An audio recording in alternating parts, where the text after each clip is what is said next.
Hello दोस्तों, RRB के द्वारा आयोजित टेक्नीशियन 3 एग्ज़ाम्स के लिए क्या एलिजिबिलिटी है, क्या स्केल है और क्या आपको जॉब मिलेगी, कौन सा काम करेंगे, इसके बारे में मैं यहाँ चर्चा कर रहा हूँ। तो सबसे पहले आपका जो पोस्ट होगा उसका नाम होगा टेक्नीशियन ग्रेड 3। अगर आप सिग्नल डिपार्टमेंट में टेक्नीशियन ग्रेड 3 हैं तो इसे ईएसएम कहा जाता है, ESM 3। ESM means electrical signal maintainer.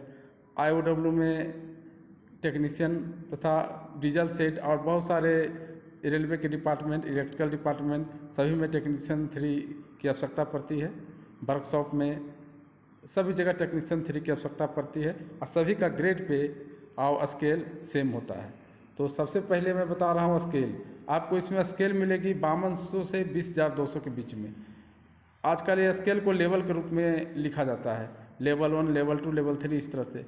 यहाँ मैं चर्चा सिर्फ आपको टेक्नीशियन ग्रेड 3 के बारे में कर रहा हूँ। तो आपका यहाँ स्केल होगी क्या, 5200 से 20,200। उसके बाद है ग्रेड पे।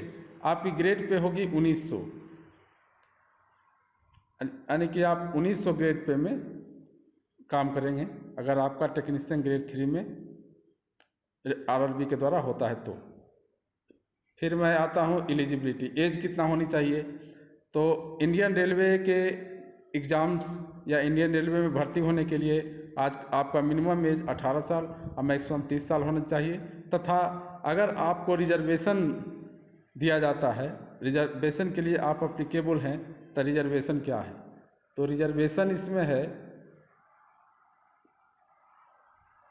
कि अगर आप SC ST में हैं तो SC ST वाले को 5 साल का रिजर्वेशन मिलता है, OBC वाले को 3 साल का, और जो फिजिकली हैंडीकैप्ड हैं उनको 10 साल का रिजर्वेशन इसमें दिया जाता है। रिजर्वेशन के बाद है minimum qualification for signal technician 3। किसी भी सिग्नल टेक्नीशियन 3 के लिए आपको 12वीं पास होना जरूरी है। टेक्नीशियन 3 के लिए आपको मैथ और फिजिक्स से 12वीं पास होना चाहिए। मैथ, फिजिक्स, केमिस्ट्री तीनों साल के लोग 12वीं पास करते हैं, तो मैथ होना बहुत ज़रूरी है। टेक्नीशियन 3 के एग्ज़ाम्स के लिए मैथ होना बहुत ज़रूरी है। दूसरी बात है, अगर आप 10वीं पास किए हैं तो किस तरह से टेक्नीशियन 3 बन सकते हैं। तो अगर आप 10वीं पास हैं तो इसमें 10वीं के अलावे आपको ITI होना बहुत ज़रूरी है। ITI किसी भी ट्रेड से होना बहुत ज़रूरी है। तो 10वीं पास वाले 10वीं के अलावे ITI, filter, welder, wireman, electrician, जो भी ट्रेड है आपका वो सभी से आपका ITI होना ज़रूरी है।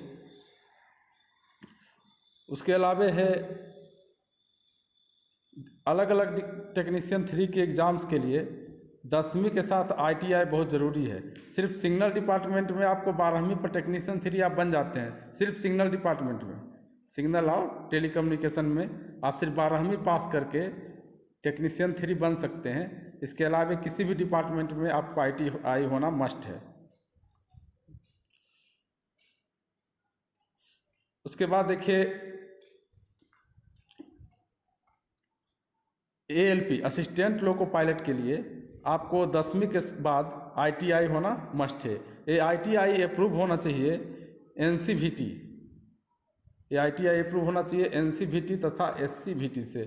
आजकल जितने भी ITI इंस्टीट्यूशन चलाते हैं, जितने ITI कॉलेजेस, स्कूल्स हैं, कॉलेजेस हैं, वो सभी NCVT और SCVT से अप्रूव होते ही हैं। तो दूसरी बात है, इसमें 2 एग्ज़ाम्स होंगे। पहले एक ही एग्ज़ाम्स होते थे टेक्नीशियन के लिए। टेक्नीशियन 3 में एक ही 100 नंबर का एग्ज़ाम्स होते थे, और उस 100 नंबर के एग्ज़ाम्स पास कर गए तो आपको ट्रेनिंग में भेज दिया जाता था। टेक्नीशियन 3 का ट्रेनिंग होता था 1.5 साल का, 1.5 साल का होता था सिग्नल डिपार्टमेंट में, और सभी में लगभग ट्रेनिंग शेड्यूल यही होता था। तो लेकिन अभी क्या है, एग्ज़ाम्स को 2 भाग में लिया जाता है। इसमें 2 एग्ज़ाम्स आपको होंगे, 2 एग्ज़ाम्स आपको अटेंड करने होंगे। एक एग्ज़ाम्स आपके जो होंगे प्री का, और दूसरी होगी मेंस का। ये सभी एग्ज़ाम 100 मार्क्स के होंगे, जिसमें निगेटिव मार्किंग होगी। निगेटिव मार्किंग 25% होगी, यानी 1/4 मार्क्स आपको निगेटिव मार्किंग के रूप में काट ली जाएगी। तो इसमें निगेटिव मार्किंग है 1/4, जो शुरू से ही बना हुआ है रेलवे में।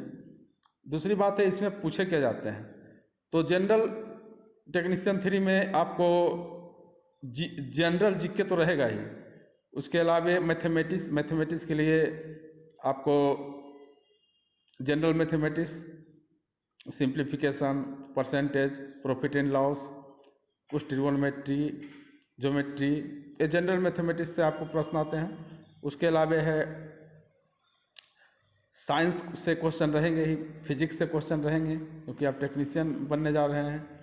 तो फिजिक्स में करंट, इलेक्ट्रिसिटी, इलेक्ट्रोस्टैट, कुछ मैकेनिक्स का, कुछ हीट का, केमिस्ट्री में भी कुछ क्वेश्चन उठा लेते हैं। तो इसमें आपको जनरल साइंस, जीके, मैथमेटिक्स अनिवार्य है, मैथमेटिक्स पूछेगा ही। उसके अलावा और भी है, जैसे कुछ आपको ट्रेड से जो कि चीज़ एकेडमिक पढ़ाई में नहीं होती है, जैसे मैगर के लिए कितने वोल्ट का मैगरिंग होता है, या मल्टीमीटर में इनमें से क्या मेजर किया जाता है, या कुछ यूनिट्स। तो इस तरह से आपको ITI जो किए हैं स्टूडेंट, उनके लिए रेलवे में, इंडियन रेलवे में बहुत अच्छे जॉब्स हैं टेक्नीशियन ग्रेड 3 का। तो आशा है कि आप लोग जो ITI किए हैं, रेलवे में आना चाहते हैं, आप इसके लिए तैयार रहें। Best of luck.